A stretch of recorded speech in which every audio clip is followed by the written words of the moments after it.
बिहारी भक्तों के दिलदार सदा लुटाते हैं बातें बंदार आगे मिलाई है दिलदार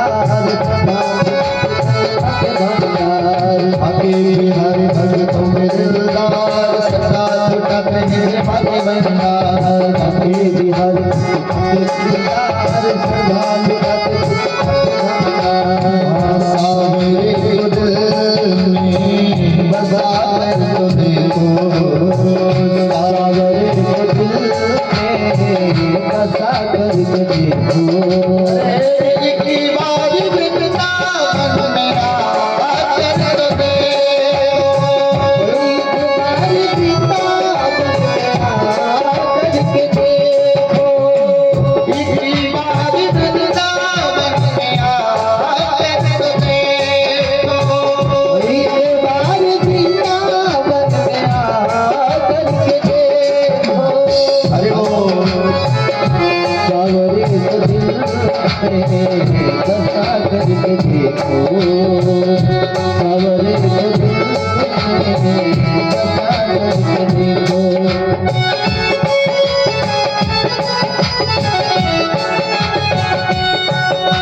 मेरा कोई न अपना।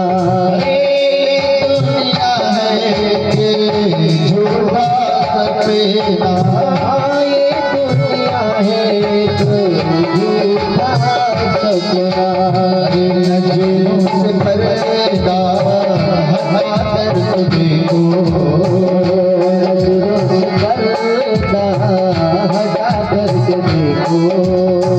एक बार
कल अंतिम में भगवान के कथा का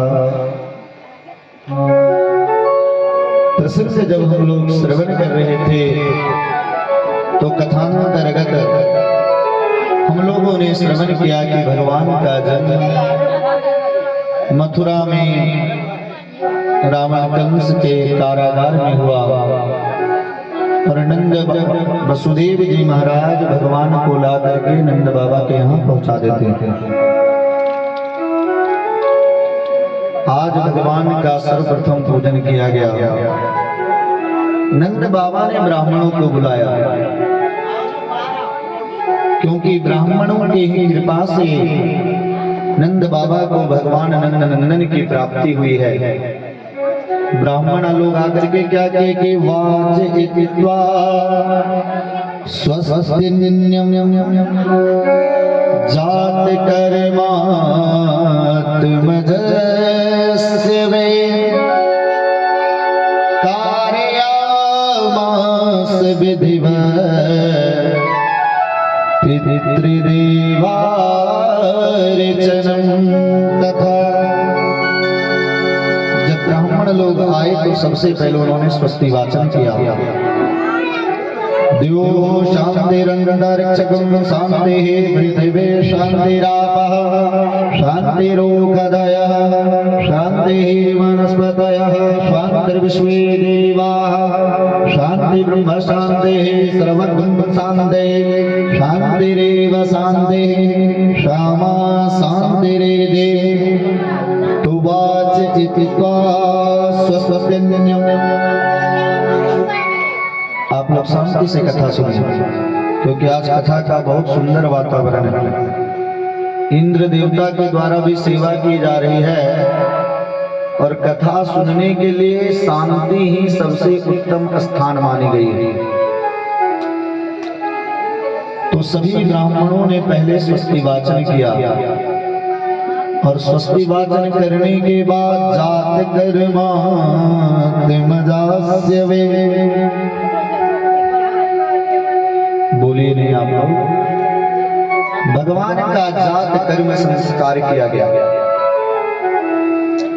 और कार्यामास विधिवत् पितृदेवार्चनम् तथा।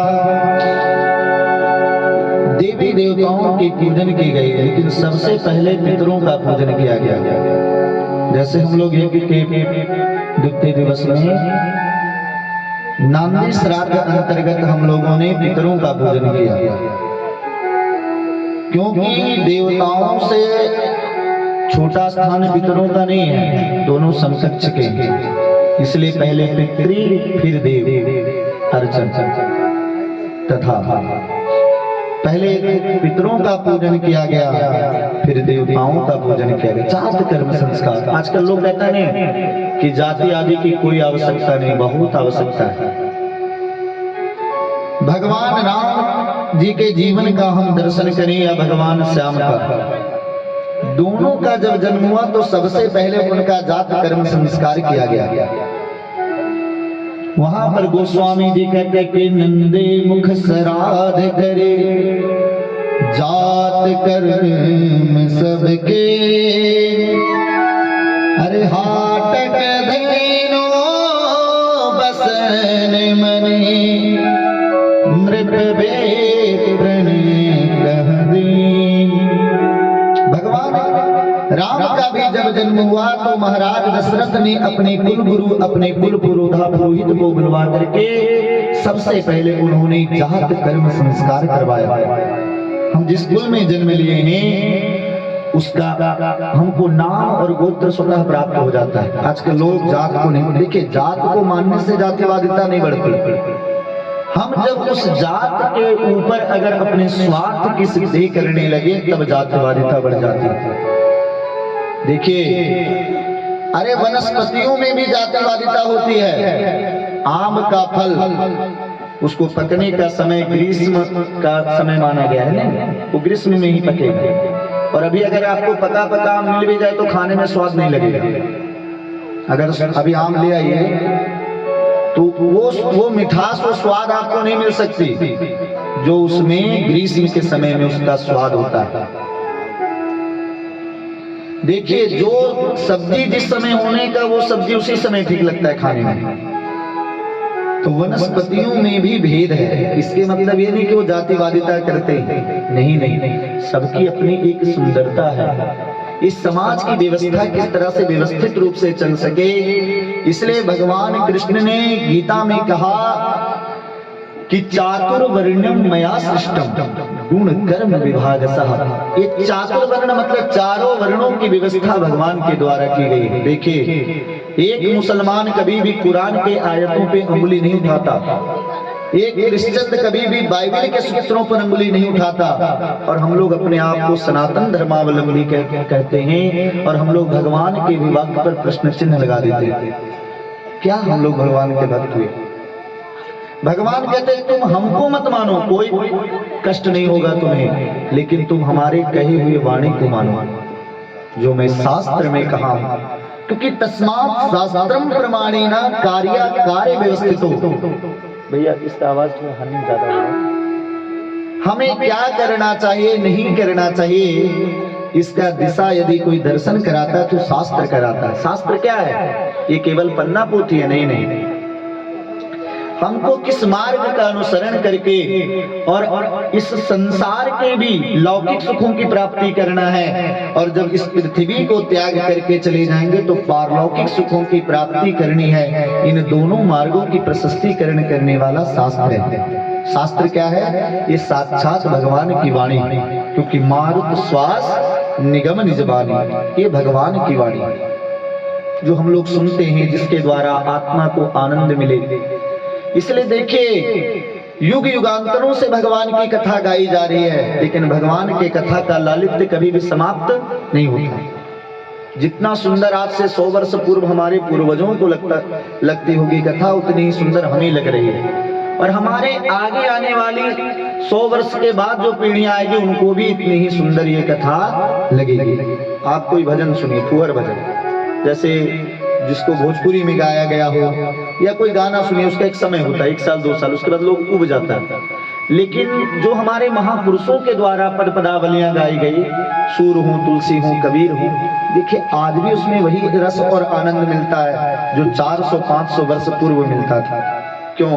क्योंकि उन लोगों को रिझाने के लिए नहीं गाते थे, वो अपने आत्म शांति के लिए गाते थे।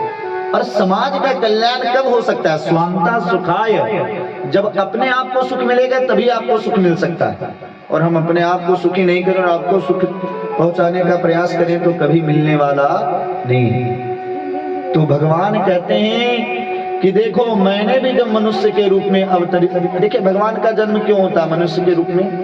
कंस को मारने के लिए, रावण को मारने के लिए? नहीं, अरे भगवान कंस और रावण को चाहे तो वहीं से संकल्प करे और मर जाए, पृथ्वी को पलट दे, सब मर जाएगा, है ना? लेकिन भगवान का जन्म इसलिए होता है कि मनुष्यों को मनुष्य बनने की शिक्षा हमें देनी है। जो मनुष्य पशु बन के घूम रहे हैं, बात थोड़ा कड़वी है लेकिन यथार्थ है, जो मनुष्य पशु बन गए हैं, शरीर तो उन्होंने मनुष्य का प्राप्त किया, लेकिन उनका रहन सहन, उनका दिनचर्या, उनका खान पान पशुओं के तरह हो गया। ऐसे पशुवत जो जीवन को जी रहे हैं, उनको मनुष्यवत जीवन के ऊपर लाना है और मनुष्य जीवन की सार्थकता का दर्शन कराना है। इसलिए भगवान राम के रूप में, श्याम के सुंदर में, नरसिंह के रूप में महाराज विभिन्न युगों में विभिन्न रूपों को धारण करके और मानव मात्र को शिक्षा देते हैं। तो भगवान कहते हैं, जब मैंने जन्म लिया तो मेरा भी जाति कर्म संस्कार हुआ। संस्कार किसे कहा गया? कि संस्कारो ही नामा संस्कार्यस्य गुणधानेन वा स्याद् योसाय नयनेन वः। ब्रह्मसूत्र में भाष्यकार लिखते हैं महर्षि व्यास कि व्यक्ति में गुणों का आरोपण करने के लिए ही संस्कार किया जाता है। देखिए, माता पिता यदि बहुत सुंदर होगा, पुत्र के प्रति यदि वो सुंदर भाव रखता होगा तो उसके संतान भी संस्कारवान बनेंगे। माता पिता बहुत सुंदर हो, लेकिन यदि संतान को संस्कार नहीं दे पाए तो संतान भी दुष्ट हो जाता है। जैसे बेन धुंधकारी, पिताजी तो बहुत अच्छे थे, लेकिन वो अपने संतान में गुणों को आरोपित नहीं कर पाए, संस्कार को आरोपित नहीं कर पाए, जिसके कारण उन लोग दुष्ट बन गया। अच्छा, राक्षस के यहाँ भी जन्म भक्त लोग ले सकता है, ऐसा नहीं कि सब राक्षस के राक्षस ही होते। हिरण्यकश्यप इतना बड़ा दुष्ट था, लेकिन उनके पुत्र प्रहलाद जी भगवान के परम भक्त। बलि राक्षस कुल में जन्म लिए, भगवान के परम भक्त। तो नारायण जो व्यक्ति में गुण का आरोपण करे, मतलब गुण का सृजन करे, उसका नाम संस्कार कहा गया। संस्कार कितना होता है? 16 संस्कार होता है। जीव जब माँ के गर्भ में आता, उस समय से मृत्यु पर्यंत उससे कितने संस्कार माने गए हैं? अभी 16 संस्कार का नाम भी कोई नहीं बता पाएगा। अगर पूछ लिया जाए कि 16 संस्कार क्या होता है, तो कोई नहीं बता पाएगा। क्यों? क्योंकि हम लोग शास्त्र के प्रति आस्थावान नहीं है।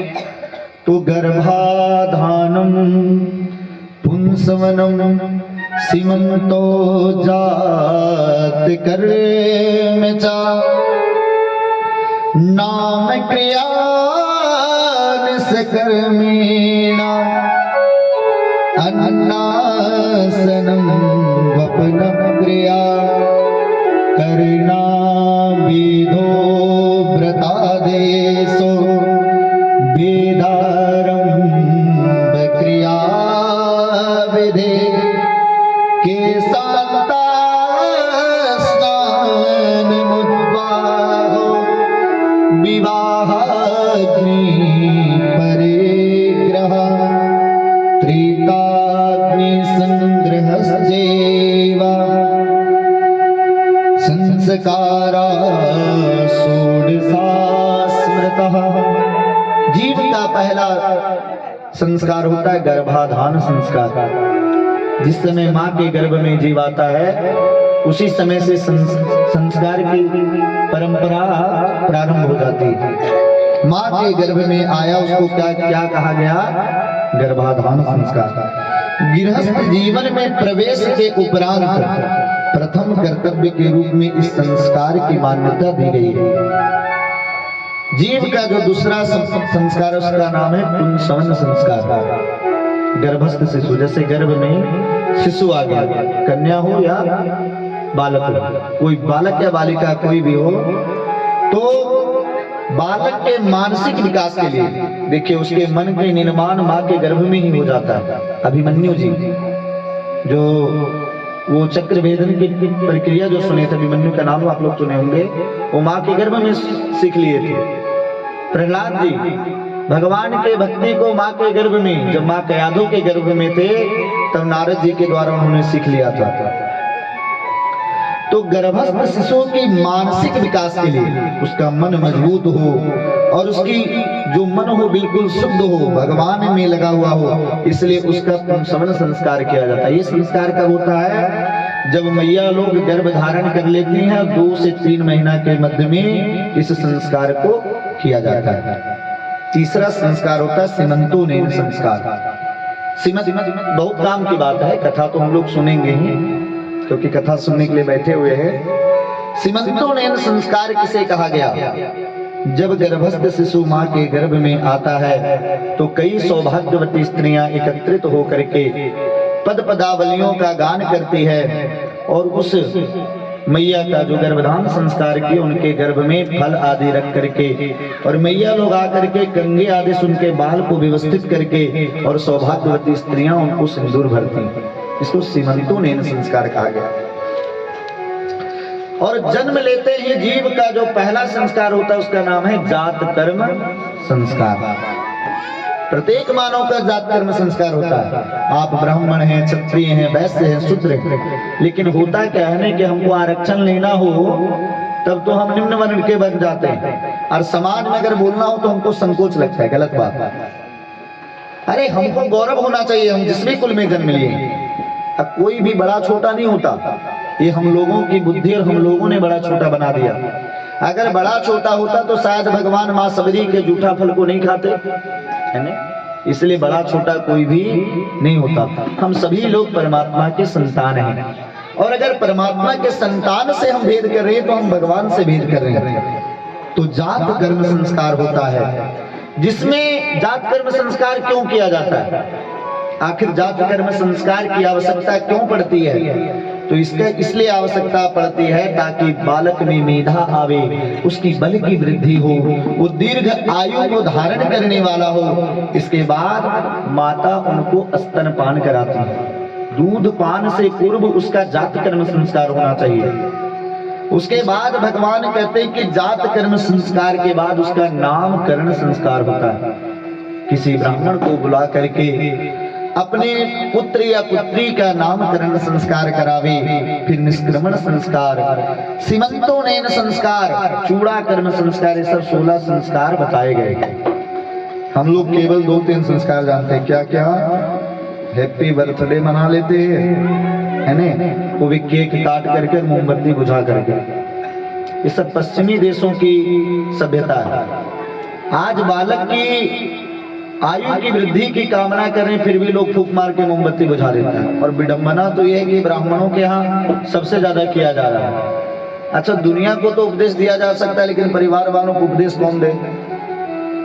उस दिन बालक की आयु वृद्धि हेतु दीपक जलाना चाहिए। दीपक बुझा दिए मतलब उसके जीवन में अंधकार फैला दिया, है ना। तो हम लोग केवल जानते हैं जन्म कर्म संस्कार और एक विवाह संस्कार, वो क्या बोलते हैं, एनिवर्सरी, क्या बोला जाता है, मैरिज, हाँ, वो मनाता है लोग। और तीसरा हम लोग केवल मृत्यु संस्कार जानते हैं, तीसरा मृत्यु संस्कार, बाकी सब बीच के 13 संस्कार को बीच करके खा गए।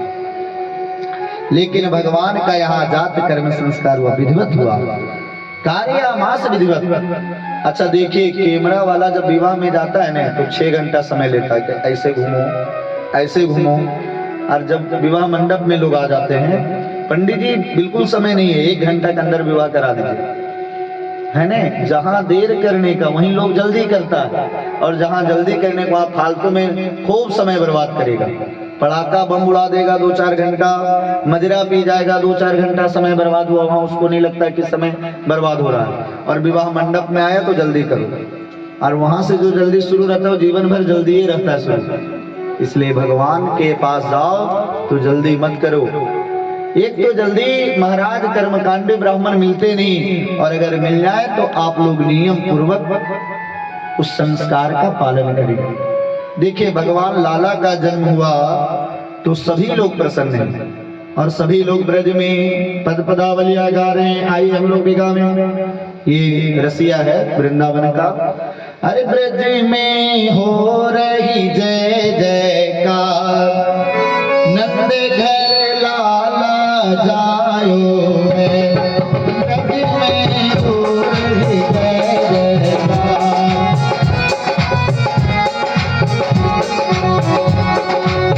लाला जायो है, सुनरी लाला जायो है, लाला जायो है, सुनरी लाला जायो है, हाँ लाला जायो है, सुनरी लाला जायो है, लाला जायो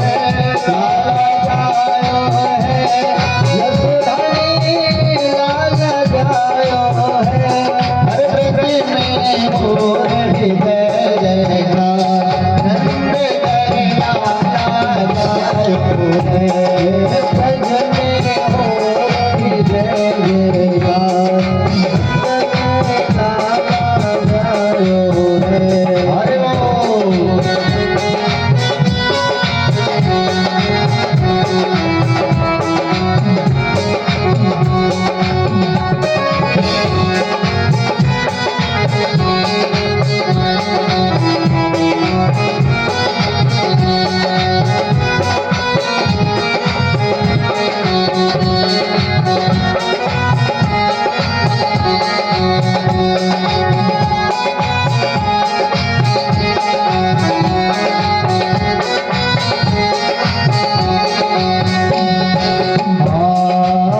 ग्वाल बाल सब मिल मिल गावे, दूध के ओट नंद घर आवे, दूध के ओट नंद घर आवे, दूध के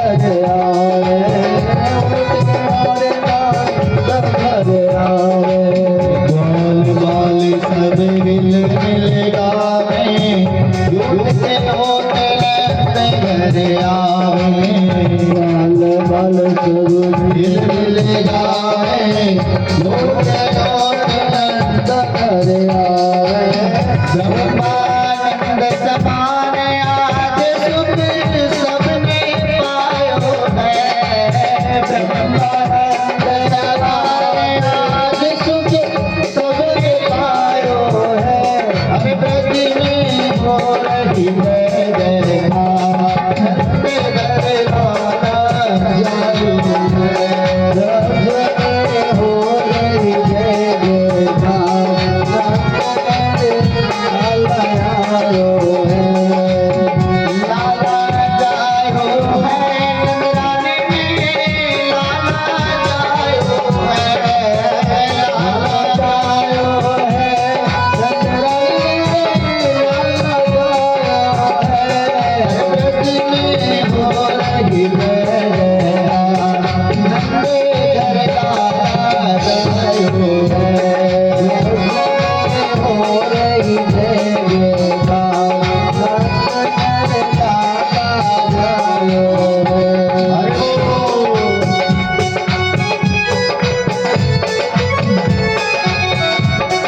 कोस में मैया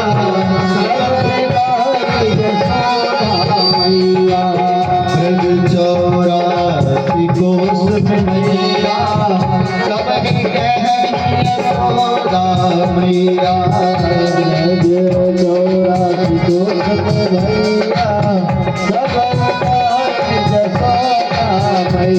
अरे 80 साल की आयु में सुख ऐसो आयो है।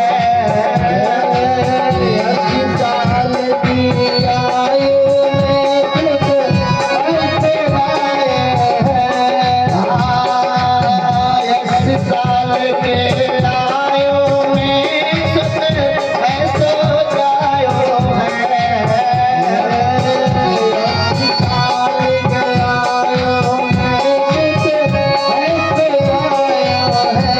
अरे प्रति में हो रही है संत जगन्नाथ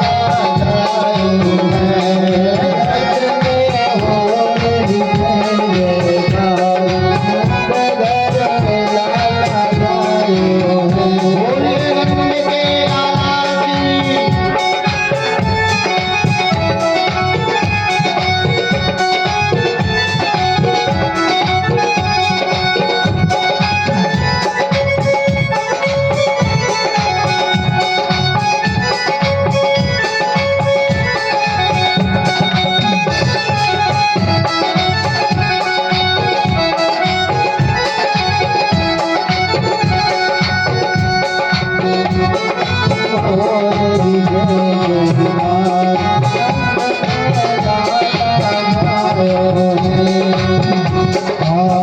ब्रह्मादि दर्शन काल के आए सिद्ध मुनि सब देव सिधाए।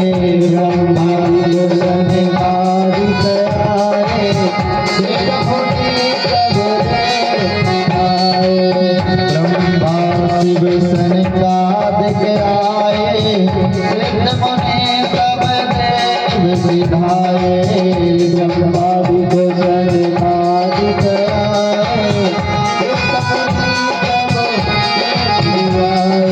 अरे दरबार के लोग सब ही मिले मंगल गायो है। हरे हरे धर्मपाल के रूप मंगल गायो है। दरबार के लोग सब ही मिले मंगल गायो है। धर्मपाल के रूप सब ही मंगल गायो है। अरे प्रति में हो रही है जयकार संत जगन्नाथ जायो जय हो।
सकहि नहीं गाए, ऐसो अद्भुत सुख है जाए। साधुओं के सकल नहीं गाए, ऐसो अद्भुत सुख है जाए। नंद यशोदा भाग्य बढ़ाई सब देव में आयो है। नंद यशोदा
नंदवर्धन की तो नारायण सभी लोग आकर के नंद बाबा के द्वार पर नंद रानी को बधाइयां दे रहे हैं। केवल एक ही व्यक्ति ऐसी हैं जो दुखी हैं। दुखी क्यों है? भगवान के जन्म से तो नहीं, भगवान के जन्म से तो वो भी अत्यंत आनंदित हैं, लेकिन उनका पति अभी भी जेल में है। वो कौन है? माँ रोहिणी। क्योंकि वसुदेव जी आज भी कारागार में बंद हैं। रोहिणी सोचती हैं कि हमारे पति यदि हमारे साथ होते तो सभी लोग ब्रज प्रदेश में बाबा नंद के यहाँ बधाइयाँ देने जा रहे हैं, मैं भी बधाइयाँ देने जाता हूँ। और नंद बाबा और वसुदेव जी मित्र थे बचपन से ही। उसी तरह से माँ यशोदा और माँ रोहिणी भी सखी थी। माँ यशोदा सोची कि सभी लोग आए लेकिन केवल माँ रोहिणी नहीं आई, इसलिए रोहिणी मैया को बुलाना चाहिए। माँ रोहिणी के पास जाती हैं यशोदा जी। यशोदा जी बोलती है, रानी आप नहीं चलोगे लाला के जन्म में? कि आप तो सब जान ही रही हो कि हमारे पतिदेव हमारे साथ नहीं हैं, और पति से अलग होकर के मैं कैसे जाऊं? कि नहीं आप चलो। आज माँ रोहिणी सोची करे जगत का अगर जन्म होता मैं नहीं जाती तो कोई बात नहीं, लेकिन आज तो जगदीश का जन्म हुआ है। जगदीश मतलब जो जगत के ईश हैं, जगत के स्वामी। ऐसे जगत नियंता से क्या विरोध रखना। माँ रोहिणी भी आती है। बलराम जी के जन्म के 1 वर्ष से अधिक के समय हो चुके हैं, लेकिन आज तक उन्होंने नेत्र को खोल करके देखा नहीं। आज तक उनका आंख बंद था। और माँ रोहिणी जब अपने लाला बलराम जी को लेकर के आती हैं नंदरानी के आंगन में, तो नंद नंदन उनको देखते हैं। नंद नंदन ने कहा कि बलदेव भैया क्या आप हमको नहीं देखोगे? इनका प्रेम का अश्रु प्रवाहित हो गया। बलराम जी ने कहा कि लाला आज तक आपके अतिरिक्त मैंने संसार को देखा नहीं, क्योंकि हमें यह भय था कि यदि तुमसे बिछड़ करके अगर मैं संसार को देखूंगा तो कहीं संसार की माया हमको अपने अधीन में नहीं कर ले। इसीलिए लाला आज तक मैंने संसार को नहीं देखा। और भगवान नंद नंदन ने कहा कि बलदेव भैया आपके ही तो प्रेम के कारण मैं अपने आप को 1 घंटा भी कृष्ण के कंस के कारागार में नहीं रखा, और आपके दर्शन के लिए मैं रात के समय में ही भाग करके आया गोकुल। दोनों का नेत्र खुला है। बोलिए भक्त वत्सल भगवान की। भगवान कृष्ण बलराम जी को देख करके अत्यंत आनंदित हैं, और बलराम जी भगवान कृष्ण को। देखिए दृष्टि की भी एक भाषा होती है ना? नजर से नजर मुलाकात कर ली और रहे दोनों खामोश और बात कर ली। देखिए जो वाणी के द्वारा बोला जाए ये तो एक भाषा है, लेकिन दृष्टि की भी अपनी एक भाषा होती है। आज बलराम जी ने कहा कि लाला हम इस संसार में जब अपने आंख को खोलें तो मेरे मन में यह भाव था कि सबसे पहले अपने प्रभु का दर्शन करें। कृष्ण जी कौन है? ये राम जी है ना? पूर्व जन्म के यही राम जी हैं। और बलराम जी कौन है? ये साक्षात लक्ष्मण है, भगवान शेष के अवतार हैं। तो कई जगह पे जैसे जब लक्ष्मण जी ठाकुर जी का सेवा किया करते थे, तो सेवा करते करते रात हो जाता था। भगवान कहते जाओ लक्ष्मण बहुत रात्रि हो गई, सो। कि नहीं भैया थोड़ा देर और सेवा करेंगे। फिर चरण दबाते बहुत देर हो जाता। फिर महाराज कहते भगवान के जाओ सो। कि नहीं थोड़ा देर और। तब भगवान कभी कभी कहते लक्ष्मण ये बड़े भाई का आदेश है कि जाकर के आप अब शयन करिए, है ना?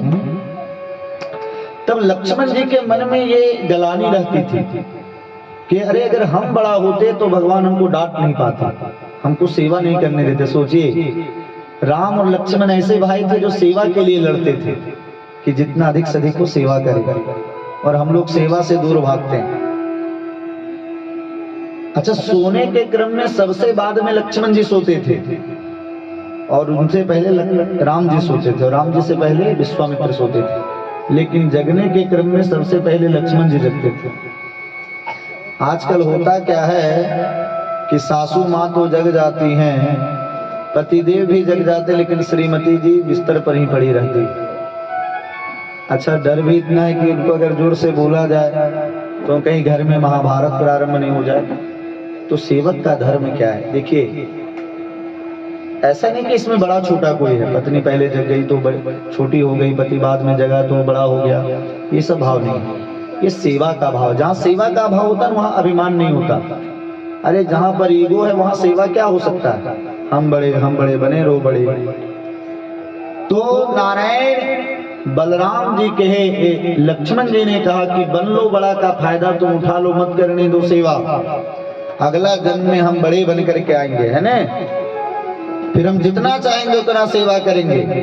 इसलिए लक्ष्मण जब कभी कभी बलराम जी और कृष्ण जी जब गौचारण के लिए जाते थे, तो जब बलराम जी को सेवा करना होता तब सोचते कि भगवान को बुलाएं, लेकिन फिर डर जाते थे कि तो हमारे प्रभु हैं। लेकिन फिर उनको अपना ओहदा याद आता था, करे भले होंगे प्रभु, क्या हुआ उससे, लेकिन इस जन्म में हम उनसे बड़े हैं, लाला इधर आओ, क्योंकि बड़े हैं आदेश दे सकते हैं। भगवान के बलदेव भैया थोड़ा देर खेल लेने दो, कि नहीं नहीं बड़े भाई का आदेश है, चले आओ यहाँ पे, आ जाए, भगवान को गोदी में बिठा ले, तो उनका शरीर दबावे, पैर दबावे, मन भर दबावे। बलदेव भैया छोड़ दो, अच्छा नहीं लग रहा, आप थक गए होगे, कि लाला चुप रहो, बिल्कुल बोलना नहीं है, बड़े भाई कौन है, हम कि तुम। और बलराम जी इस बात को याद करते कि लाला जब हम लक्ष्मण बने थे ने तो मन भर सेवा नहीं करने देते थे, लेकिन आज मेरा सद्भाग्य है। देखिए, जीवन में ठाकुर की सेवा का अवसर मिले तो उसको भार मत समझिए, सौभाग्य समझिए कि आज हमारे प्रारब्ध के कई जन्म उदित हो गए कि हमको ठाकुर की सेवा करने का अवसर प्राप्त हुआ। देखिए, भगवान का कोई भी सेवा बड़ा छोटा नहीं होता। भगवान के मंदिर में पोछा लगाना हो, भगवान का पार्षद बनना हो, ठाकुर का, अरे इसलिए कहते हैं श्री अंगद जी महाराज की नीच टहल गिर के सब करी। प्रभु, हमारे जैसा अधम भी अगर आपका सेवा के योग्य है तो ये आपकी करुणा है। हम में क्या है? हम भगवान का सेवा कर सकते क्या? भगवान नहीं चाहे तो हम उनकी सेवा कर सकते क्या? ये ठाकुर की कृपा है कि हमारे जैसे अभागे जीव से भी वो सेवा अपना ले लेता है। तो श्री लक्ष्मण जी ने कहा कि भैया, हमको ये डर था कि तुमसे अतिरिक्त यदि मैंने संसार को देखा तो संसार हमारे अंदर व्याप जाएगा, इसलिए लाला जब हमने दृष्टि को खोला तो सबसे पहले आपका दर्शन किया। भगवान कृष्ण ने भी कहा कि बलदेव भैया, तुम ये मत सोचो कि केवल तुम ही प्रेम करते हो, है ना, मैं भी तुमसे बहुत प्रेम करता हूं। क्योंकि प्रेम कैसे करते हो? लक्ष्मण जब बने थे तो तुम छोड़ के जा रहे थे वनवास अकेले? कि नहीं लक्ष्मण, अरे हम लीला कर रहे थे, लेकिन सोचो जब राम जी जन्म लिए ना चारों भाई, तो मैया चारों लाला को अलग अलग कोड़ने में लिटाया करती थी। लेकिन होता क्या था कि राम जी बहुत रोने लगते थे, इतना रोते थे कि सभी वैद्य जमा हो जाते थे। वैद्य मतलब डॉक्टर लोग। क्या हुआ, नाड़ी पकड़े, बार बार छुए, पता ही नहीं चले इनको कौन सा रोग है, लाला आखिर इतना रो क्यों रहे हैं। तब वशिष्ठ जी को बुलाया जाता था। वशिष्ठ जी जब ध्यान लगा के देखते थे तो ये तो प्रभु का लीला चल रहा है कि मैया एक ही तरह से चुप हो सकते हैं राम जी की। कैसे? कि लक्ष्मण जी को इनके साथ सुला दो, अलग मत करो। बचपन में तो लक्ष्मण जी को सुलाया जाता था राम जी के पास, राम जी के बराबरी में। तो लक्ष्मण जी धीरे धीरे घिसक के और ठाकुर जी के चरण के पास आ जाते थे और भगवान के चरण का अंगूठा अपने मुंह में ले लेते थे और कहते थे कि मेरा तो स्थान ये है। यह प्रेम था भगवान राम और लक्ष्मण में। बारह तेज हित पति जानी, लक्ष्मण राम चरण रति मानी। तो यहाँ पर कृष्ण जी ने कहा कि ऐसा मत सोच लीजिएगा कि आप ही केवल हमसे प्रेम करते हैं, हम भी आपसे बहुत प्रेम करते हैं। अरे कुछ प्रेमी होते हैं जो बोल देते हैं कि हम तुमसे प्रेम करते हैं ना, और कुछ प्रेमी लोग बोल नहीं पाते, उसका संगोपन करते हैं, छिपा करके रखते हैं। क्या बोलना, बोलने से भी दृष्टि दोष लग जाता है। हम आपसे बहुत ज्यादा प्रेम करते हैं, इस बात का यदि बार बार हम अपने मुख से बखान करेंगे तो अपना ही दोष लग जाएगा, दृष्टि दोष, फिर संबंध में विच्छेद आने लगता है। इसलिए प्रेम का जीवन पर्यंत संगोपन किया जाए, तभी प्रेम टिक सकता है। इसलिए महापुरुषों ने कहा कि प्रेम की बात जवानी से निराली देखी, और प्रेम से फल फूल दे डाली देखी। अरे प्रेम शैतान को इंसान बना देता है, और प्रेम पत्थर को भगवान बना देता है। प्रेम में बड़ी विलक्षण शक्ति है। यदि ठाकुर को अगर हम देखने लगे कि पत्थर में भगवान है, बिल्कुल प्रकट हो जाएंगे। इसका प्रमाण श्री प्रहलाद जी ने कहा, जब हिरण्यकश्यप कहने लगे कि भगवान कहाँ है, तो प्रहलाद जी ने कहा कि पिताजी ये पूछो कि भगवान है कहाँ, नहीं कि खम्भ में, कि बिल्कुल। तो सुन के नरके हरि रागे। देखिए भक्त का जहां पे श्रद्धा उदित हो जाए वहीं पर भगवान प्रकट हो जाते हैं। बोलिए भक्त वत्सल भगवान की। नामदेव जी की कथा आती है। नामदेव जी प्रत्येक एकादशी को निर्जला करते थे। एक बार रात्रि के समय 12 बजे शमशान को पार कर रहे थे, बीच मार्ग में शमशान पड़ता था, पैदल जा रहे थे, भूत लोग घेर लिया उनको। वो कहे जय हो ठाकुर जी, आज तो आप ये काला कलूटा बन करके आ गए, श्याम सुंदर बन करके आ गए, और भगवान भूत से प्रकट हो गए। देखिए श्रद्धा अगर हम में हो तो भगवान कहीं से भी प्रकट हो सकते हैं। तो ये हमारी, क्योंकि उनकी करुणा में कोई कमी है नहीं, पात्रता में हमारी कमी रह गई। भगवान के करुणा में कोई कमी नहीं है। अरे जब जीव एक पग भगवान के लिए बढ़ाता है तो भगवान उनके लिए 10 पग चल करके आते हैं। लेकिन हम लोग इतने अभागे हैं, हम लोग ऐसे हैं कि भगवान हमको फ्री में पानी, फ्री में सूर्य का प्रकाश देते। देखिए हम लोग एक बॉल जलाते हैं तो इसका भी बिल देना पड़ता है। अभी जैसे इतना साउंड चल रहा है, इसका पहले तो आप जनरेटर में तेल भरिए, उसका पैसा, ऑपरेटर को पैसा, जो पंडित जी को बैठा है उनको पैसा।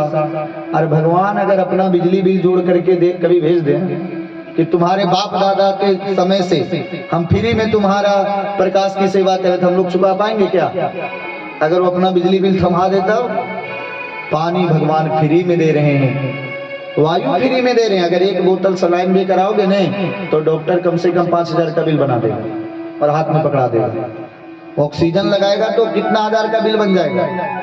लेकिन ठाकुर जी सब कुछ फ्री में दे रहे हैं, और फिर भी हम भगवान की श्रद्धा का दर्शन नहीं कर पाते। भगवान के जीवन में, अपने जीवन में भगवान के कृपा का दर्शन नहीं कर पाते, तो हमसे अभागा जीव और कौन होगा। आज माँ रोहिणी आई और रोहिणी चा महाभागा, नंद गोपाभिनंदिता,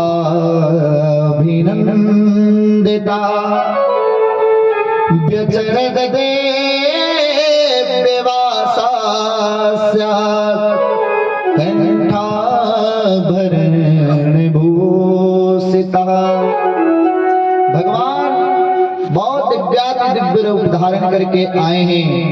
और महाराज इस प्रकार से जब आए तो बहुत लीलाओं को ठाकुर जी करें। इतना में जब लीला चल रही थी तो नंद बाबा को याद आया, करे अरे कंस का तो कर रुक गया है, क्योंकि आज भी टैक्स सरकार को दिया जाता था, उस समय भी दिया जाता था, है ना। छोटे छोटे राजा लोग बड़े राजा को टैक्स दिया करते थे। तो सभी ब्रजवासियों को नंद बाबा ने कहा कि भैया तुम लोग खूब प्रेम से जन्मोत्सव मनाओ, मैं कंस को कर दे करके तुरंत आ रहा। और नंद बाबा कर देने के लिए कंस के पास पहुंचे।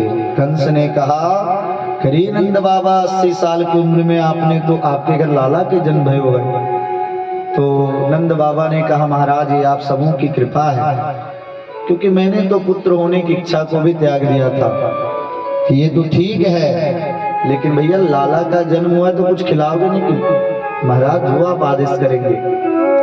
तो वहां से कंस से विदाई लेकर के जब नंद बाबा लौटने लगे तो वसुदेव जी की दृष्टि पड़ी नंद बाबा पे। वसुदेव जी सोचे कि अरे हम बाबा के भरोसे अपने लाला को गोकुल में छोड़ करके आए, बाबा तो मथुरा में डोल रहे हैं, और हमको लगता है कि हमारे लाला के जीवन में कोई बहुत बड़ा संकट आने वाला है। क्योंकि जब कंस 8वां पुत्र को मारने आए ना तो माता रानी थी और वो आकाश में चली गई।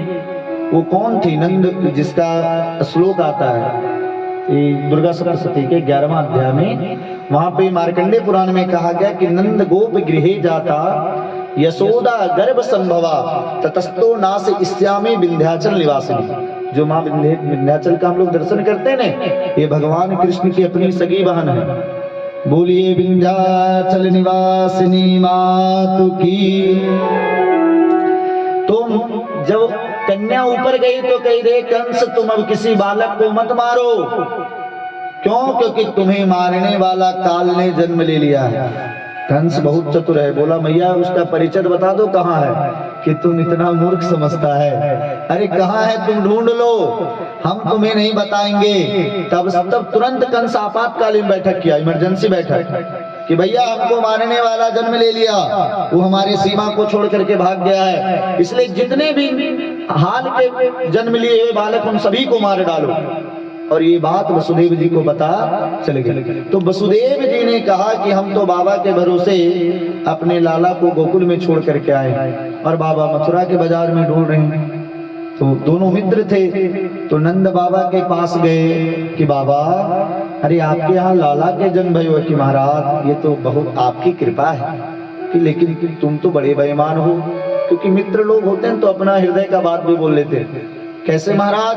कह रहे तुम्हारे घर लाला का जन्म भयो तू बताया भी नहीं। कि अरे कि बाबा वसुदेव जी को नंद बाबा ने कहा कि जब इस दुष्ट कंस के बारे में मैंने सुना कि आपके 6 पुत्रों को मार डाला, 7वां पुत्र हुआ ही नहीं और 8वां लाली हुई वो उड़ करके चली गई, तो मैं अपनी खुशी को आपके साथ बांटने का साहस नहीं जुटा पाया, क्योंकि आप इतने दुख में। देखिए मित्र, ये मित्र के दुख को समझे। आजकल तो लोग अगर मित्र के जीवन में संकट आ जाए तो लोग खुश होते हैं मन में, ऊपर से कहेंगे हम बड़े दुखी। तो मित्र का लक्षण ये है, निज दुख सम रज गिर समझाना और मित्रक दुख रज मीरु समाना। अपने दुख को पर्वत के समान भी दुख हो, निज दुख गिरी सम रज करी जाना, उसको रज कण की तरह, धूल कण की तरह समझे।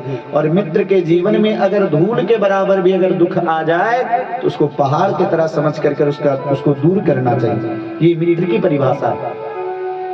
इसलिए हम एक दिन बोले थे शायद, धीरज धर्म मित्र अरुणारी। मित्र की परीक्षा आपत्ति काल में होती।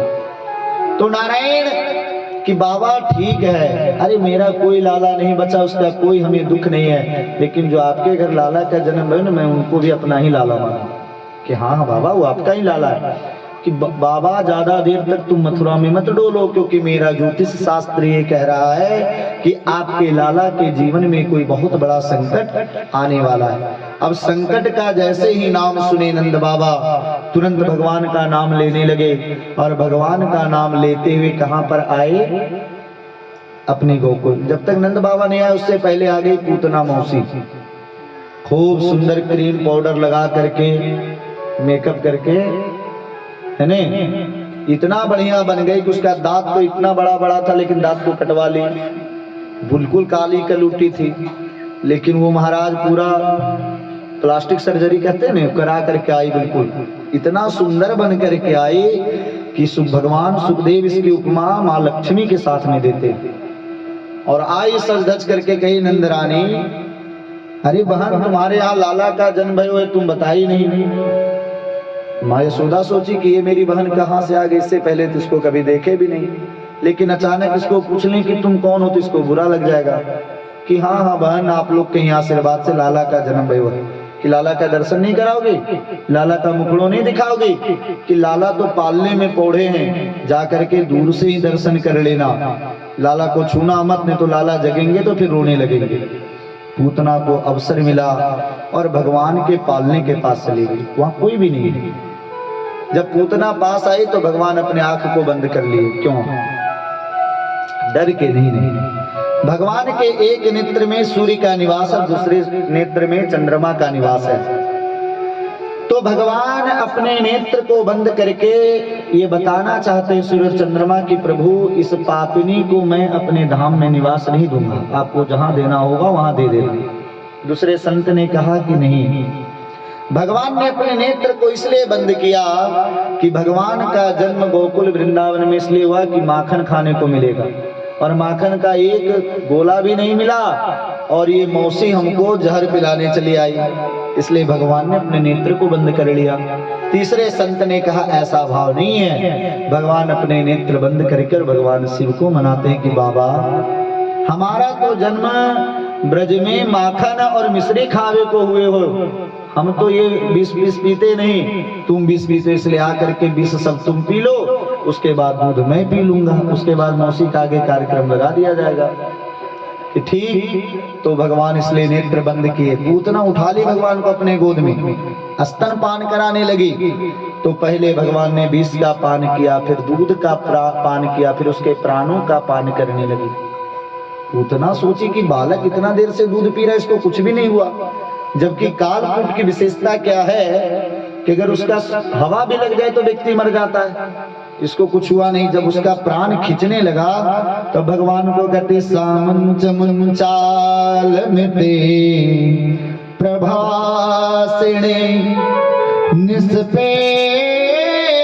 माना खिल जीव वनमणि विवृत नेत्रे चरणों भुजो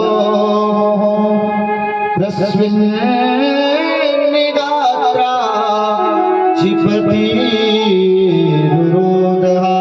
मुंच मुंच, अरे बालक छोड़ो छोड़ो छोड़ो। भगवान बोले मौसी जी हमको छोड़ना नहीं आता, हम जल्दी तो किसी को पकड़ते नहीं, और एक बार किसी को पकड़ ले तो उसे जीवन में छोड़ते नहीं।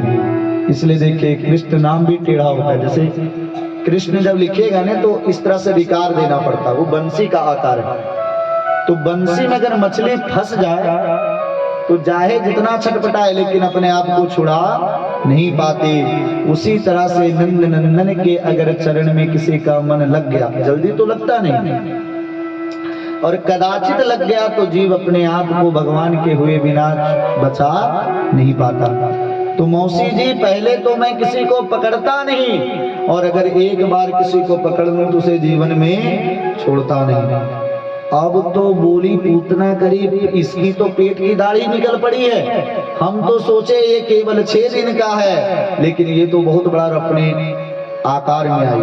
6 कोस की पूतना हो गई, मतलब 18 किलोमीटर है नहीं। और भगी वहां से, और जब भगी तो जब सीमा से बाहर जाने लगी गोकुल के, तो भगवान उसको पटक दिए और बैठ गए ऊपर।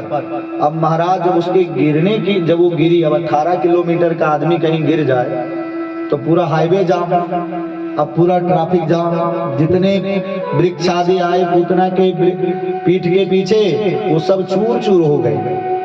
अब जब गिरने की आवाज हुई तो यशोदा मैया बाहर आई, करी भाई क्या गिर पड़ा इतना जोर से जिसका आवाज आप देखे। लाला तो पूतना के हृदय के ऊपर बैठ कर खेल रहे हैं। सीढ़ी लगा करके भगवान को उतारा गया, भगवान को सब तरफ देखा गया कि लाला तो ठीक मालूम पड़े, लेकिन आंधी चली ना भैया, हवा चलो नहीं, पूतना आखिर आई तो आई कैसे, और आई तो आई ये गिरी कैसे। तब किसी ने बोला रे मैया ये लेके भाग रही होगी, ठेस लगा तो गिर के मर पड़ी। कि भैया ये तो बात ठीक है, लेकिन अगर ये गिरती तो पेट के बल गिरती, अगर कोई भगेगा तो मुंह के बल गिरेगा, ये तो पीठ के बल गिरी है। कि चलो जो कोई किसी को कुछ नहीं करता, पापी को पाप स्वयं समाप्त कर देता है। तुरंत भगवान को लेकर के मैया गौशाला में आई और भगवान को गाय के पूंछ से झाड़ने लगी। इंद्रियाणि हृषिकेशः प्राणनारायणो वतो श्वेतद्वीपपते स्थितं मनोयोगेश्वरो वतो। हमारे लाला के इंद्रियों की रक्षा भगवान ऋषिकेश करें, लाला की प्राणों की रक्षा भगवान नारायण करें। श्वेत दीप के अधिपति लाला के चित्त की रक्षा करें भगवान योगीश्वर, लाला के मन की रक्षा करें। भगवान मन ही मन मुस्कुरा रहे हैं कि आज हमारे ही नाम से हमारे हमको झाड़ा लगाया जा रहा है, इसलिए भगवान से भी बड़ा भगवान के नाम का महत्व है। आइए हम लोग भी भगवान का नाम का उच्चारण करें। हरे राम नाम अति मीठा है, सभी लोग गाइएगा, है ना? और जिनका भगवान भैंसुर लगते होंगे वो नहीं गाइएगा। आजकल लोग भगवान के भैंसुर लोग का भी नाम लेने लगे हैं, सब लोग गाना। हरे राम नाम अति मीठा है, कोई